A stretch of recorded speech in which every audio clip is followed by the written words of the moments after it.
Di dalam hadis Nabi Muhammad SAW, Nabi bersabda kepada para sahabat, katanya, La yusalliyanna ahadukum al-asra illa fi Bani Quraidah.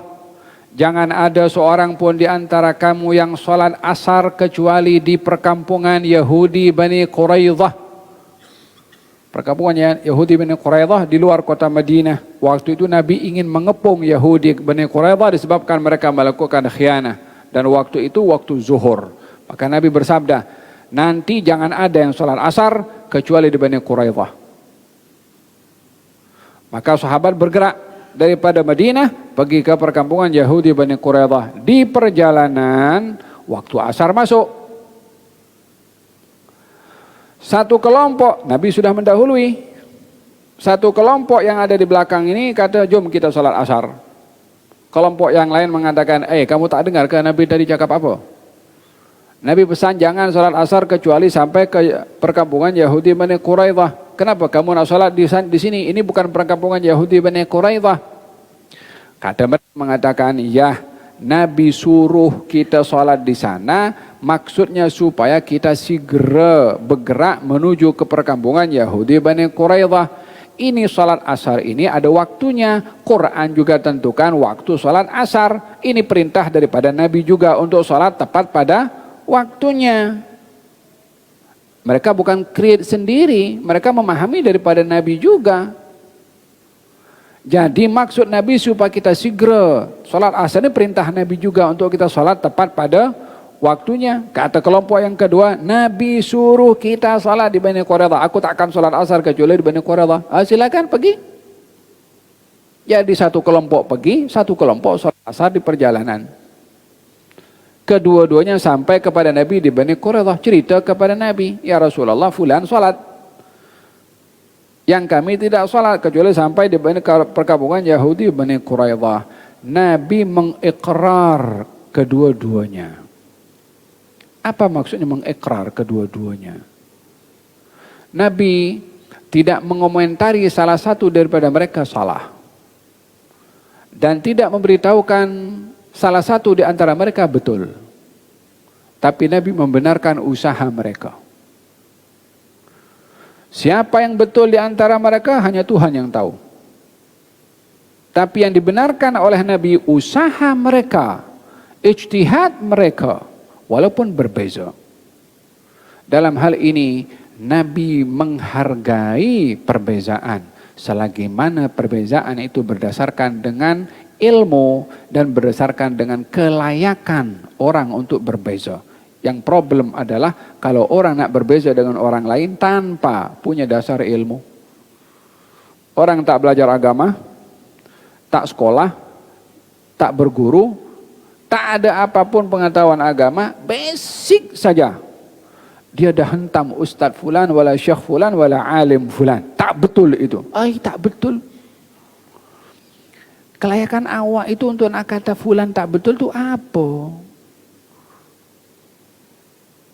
Hasil pendidikan awak itu daripada belajar ilmu yang awak kata tak betul itu apa? Macam orang yang dia orang biasa, yang bukan dokter, dia cakap dalam Facebook, itu dokter tak betul. Awak dokter ke? Kalau awak dokter, awak bidangnya sama dengan orang itu ke? Kalau bukan bidangnya, kenapa klaim dan kondem kepada orang lain yang awak tidak membidangi bidang itu? Tapi peliknya zaman kita sekarang ini kan ya, setiap apa-apa skills mesti akan dirujuk kepada orang yang ahli dan pakar. Kalau jantung, hatta dokter-dokter lain pun yang bukan pakar jantung akan refer kepada pakar jantung. Dalam ilmu reka bina bangunan, dia akan rujuk kepada pakar-pakarnya. Kecuali dalam ilmu agama, semua nak bercakap. Semua nak komen. Semuanya alim ulama besar sudah komen, hantam sana, ini tak betul, ini syirik, hada kafir, hada khurafat, hada tak betul. Rahimallahu mra'an arafa qadra nafsih. Allah merahmati orang kalau orang itu sedar dirinya itu siapa. Kalau bukan ahlinya, jangan bercakap. Percakapan Anda ada nilainya di sisi Allah, pertanggungjawaban tuh apa yang Anda cakap. Fahimtum? Ada berkenaan dengan perbezaan. Walihada silahkan berbeza pendapat, namun biarlah Anda ahli dalam bidang itu untuk berbeza dengan orang lain.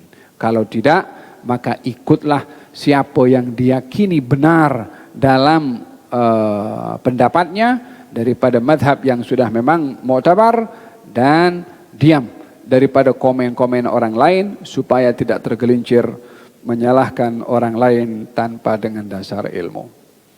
Nah, walidzalika khalaqahum wa tammat kalimatu rabbika la amla'anna jahannama minal jinnati wan nasi ajma'in. Waktu itu ada satu perbezaan antara ya Allah, Al-Imam Syafi'i dengan siapa ya?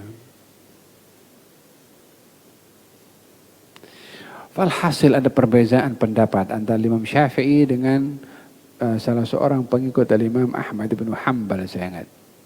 Berdebat tentang satu permasalahan. Dalam perdebatan itu berakhir dengan Al-Imam Syafi'i mengambil pendapat lawannya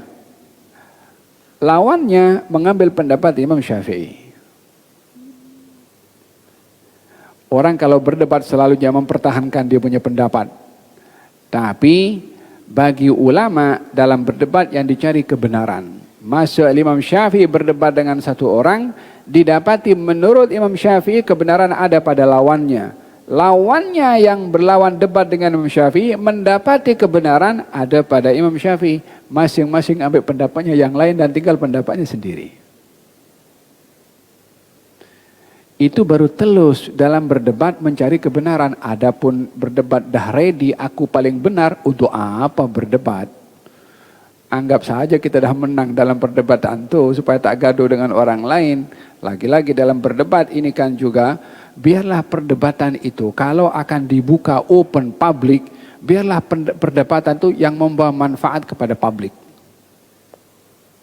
Tapi jangan dijadikan publik sebagai hakim untuk melihat siapa yang betul dalam perdebatan itu. Publik tak boleh jadikan hakim. Kalau publik jadi hakim, berjuta orang jadi hakim, siapa yang akan dihukum? Fahim dong?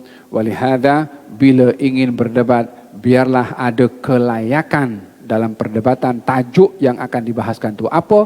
Yang akan berdebat mutakhassis, yakni membidangi bidang tersebut, dan dipastikan perdebatan itu kalau akan dibuka publik, biarlah publik mendapat manfaat, bukan justru membingungkan kepada publik.